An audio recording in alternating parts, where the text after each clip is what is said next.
At first, a violent weekend in Dallas, and this morning, most of those responsible for it are still on the run. Nicole Jacobs breaks down the alarming number of murders in the last few days and what city leaders and police say needs to be done to curb crime. According to Michael Mata, president of the Dallas Police Association, over the last 24 hours, 5 people have been killed. Over the last 7 days, 15 have been gunned down. Talk about this wave of deadly shootings in Dallas. Over the last 2 days, it has continued the city's violent surge of murders and gun attacks. And for the very first time, the leadership of the Dallas Police Department confirms a number of the crimes are believed to be part of a pattern involving rappers from Dallas. Chief Hall confirming today the brazen murder of rapper Mo3 on the Dallas freeway last week has set off a series of violent shootings now being investigated by the Dallas Police Department and the FBI.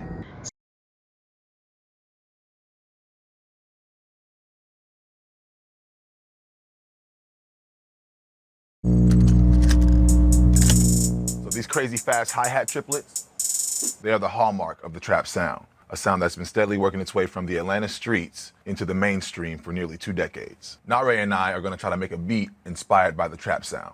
But first, where did it come from?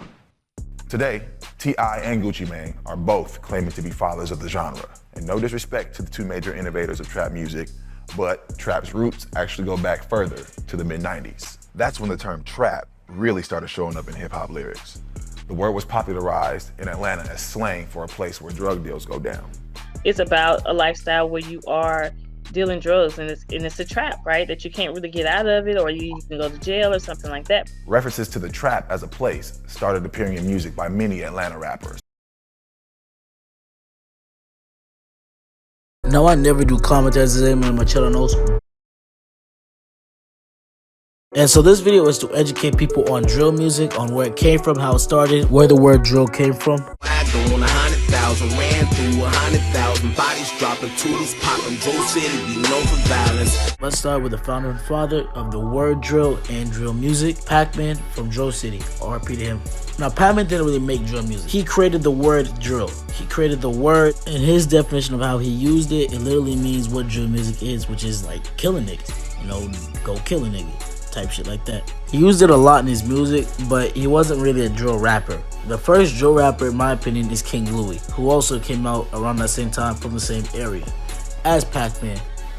But I'm not gonna keep going on this. This is the beginning of drill music, but this isn't where drill music became drill music. So I'm gonna go on to that topic, which is 2011. On my dick for no parodies and they're taking off and what it seeming. Telling me that I'm a demon, what I'm smoking. 2011, we started to see drill music being made, like actual drill music. There wasn't a whole lot of artists out of the time, but you had King Louie, you had Boss Wu, E-Day, you had S-Dot, Chief Keef, Fredo Santana, Lil Reese, and Lil Durk at the time. But out of all the artists, by far, Chief Keef was the best one. On April 24th, he dropped his first drill video with S-Dot and E-Day. It was a Hustle Hard remix, and then after that, he started dropping his own videos and his own music right after that. That year, he was dropping songs that later become drill hits like Bang, 300, On That, and Aimed At You. At that point, he was built his name in Chicago, and by the end of the year, he was a known upcoming rapper in the rap industry. At that time, that kind of dark, grimy music hadn't been heard before. You hadn't seen gangster rap in this kind of form yet in rap, so this was really unique and new. And that brings us to 2012, drill's glow up year. 2012, you had the hits of drill music starting to come out that we all know, and you had a lot of the producers start to come out. Then you started to see rappers starting to take drill rap more seriously, and a lot more rappers started to come out during this time. Drill hit the national news spotlight twice that year as well. Once because of Lil Mouse as a 11-year-old being surrounded by a bunch of grown men with guns, and when Lil Jojo got shot and killed after releasing BDK, because a lot of people thought that had to do with Chief Keef, who at the time was going mainstream.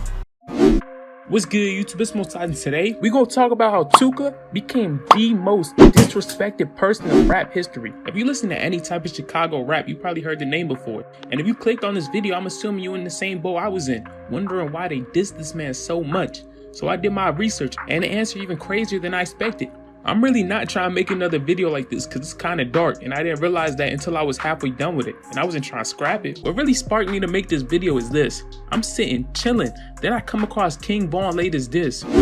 I didn't know who Tuka was, and King Von was talking crazy. This nigga said, when I die, find Tuka's ass and I'ma beat him up. So I googled him. Tuka was a 15-year-old kid who got shot at a bus stop, and he's been dead for 9 years. To fully understand this story, you gotta understand what type of environment these niggas are living in.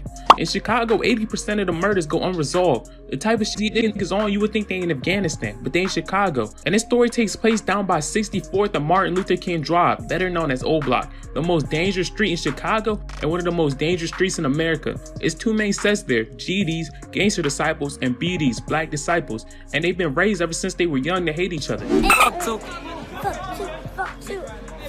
Shoot him. Shoot him in his head.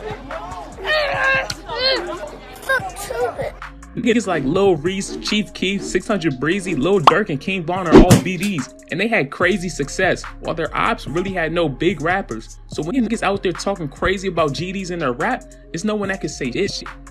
And Chief Keef was the first one to do it and get crazy popular. We all know who Chief Keef is. Even if we haven't heard a song, we all heard the name. He got crazy popular during the Chicago drill wave in the 2010s and was dissing his ops like crazy. First time he dissed Tuka was in the song 300, and then the disses just started flowing in from there. Chief Keef kept dropping hits, and in these hits he would drop disses. He even put out a full Tuka diss track. Tuka,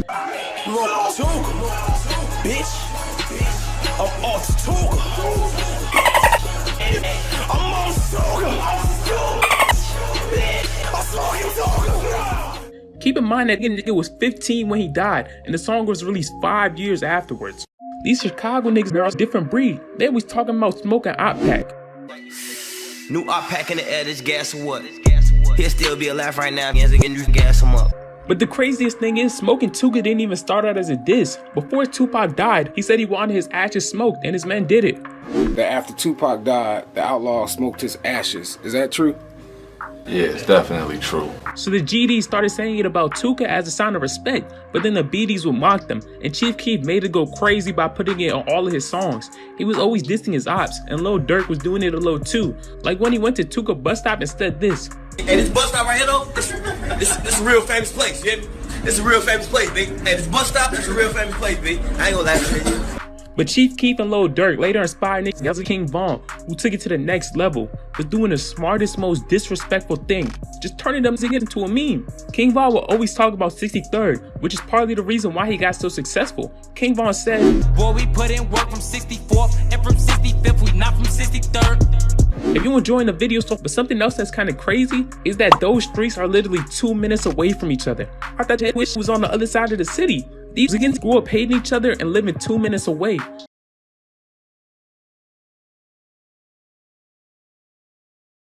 11 Live's Tasha Givens has the latest.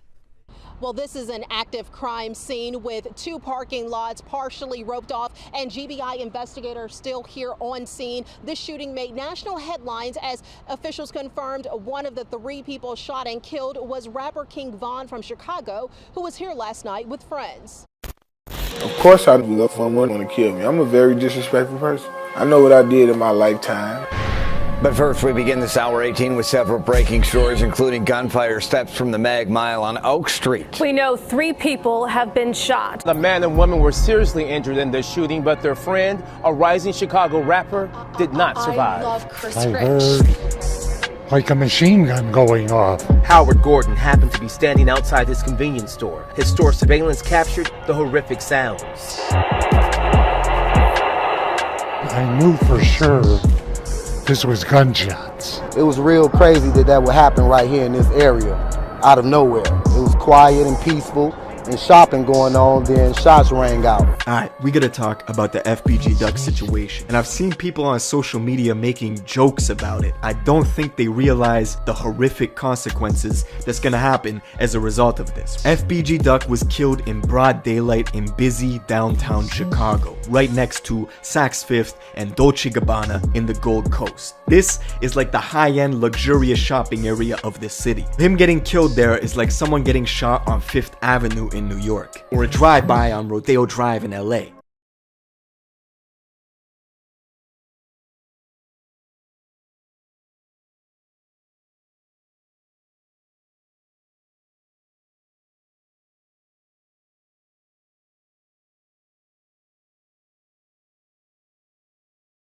Believe it or not, I actually wanted to be a police officer. I had great ideas of what I wanted to do with my life, but it didn't happen. Like every normal kid, I had things I wanted to do in life. You know, there was other things that I wanted to achieve, but, you know, slowly, one by one, my dreams, my little playhouses were being shattered. You know what I mean? And the worst thing that you can do to a child is steal his dream.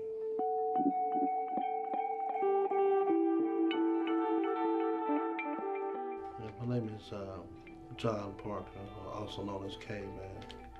Shotgun Crips. You know, we originated out of Gardena, California, kind of migrated to Oklahoma. Getting involved in a gang, I was pretty young, about 15, 16 years old. I've always been, when I got heavily active, I was around 17 years old with the criminal activity, the gang activity. I was 17 years old. I mean, at the age of 15 and 16, I was just kind of running with them before the activity did. About 17, 18 years old. Wow, along comes a gang. I mean, in your neighborhood, it's convenient, you know. There are certain things that attract you, you know what I mean, and you bite. You know, you bite. And I bit hard. Man, when you join a gang, your whole family joins the gang. I mean, my mother's house was shot up. My friend's mother's house was shot up. It got to the point where I felt unsafe riding with my own family members for the fear of something happening to them. Not me, but something happening to them, you know.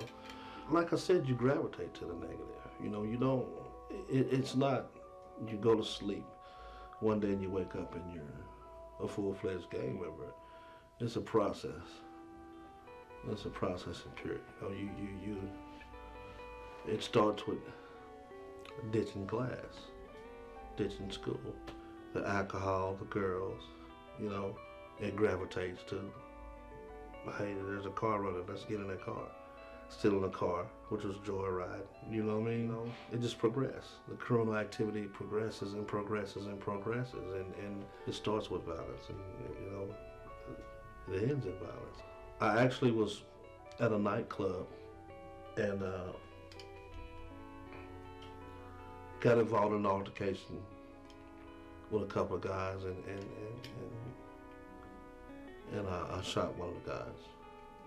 And I was immediately apprehended. I mean, there was no search, no hunt or anything like that. You know, I was immediately apprehended and taken to the county jail. 19 years old, I was sentenced to the Department of Corrections out of Oklahoma County for 25 years for shooting with intent to kill. So you can see from the age of 17 to 19, I progressed fast. You know, I gravitated to the negative fast, you know, and that's, you know, I was gone from 1990 to 2002. I was incarcerated. Department of Corrections. It wasn't until I was incarcerated again to where I heard about the TASK program and I heard about Pastor Manning and what they were doing, and I was like, wow, that's what you always wanted to do. So, I mean, you got plenty of time to do it now. I poisoned enough minds with gang activity, you know, with teaching how criminal behavior. Now it's time to sow some good seeds, you know what I mean? To know that one of these kids has changed their life, that it's even entertaining the thought of changing their life. It's all worth it. It's all worth it.